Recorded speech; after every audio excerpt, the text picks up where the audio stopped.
बघितलं की फोन आला होता. भाऊला फोन असा आला की गाडी बदलावी लागेल म्हणे. तर कसं काय मित्रांनो, तुमचं स्वागत आहे या नवीन ब्लॉग मध्ये.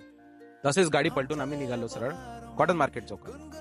तर गाडी चेंज करून निघतच होतो तर कळलं दादाने इमर्जन्सी होती म्हणून ती गाडी बदलावी लागली.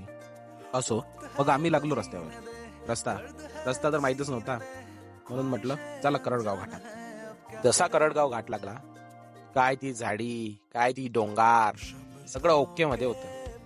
तर घाट उतरून पोचलो आम्ही एका पुलावर. पोचल्यावर तिथं आमचा माहोल चालू झाला. फोटो काढणं, व्हिडिओ काढणं, मजा मस्ती.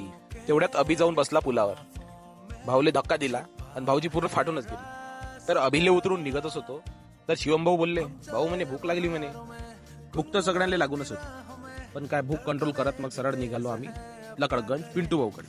पोहोचलोच होतो तर भयानक गर्दी. एवढी गर्दी की असं वाटलं नंबर लागन का नाही रे बा. तसंच मग टोकन घेऊन लागलो लाईन मध्ये.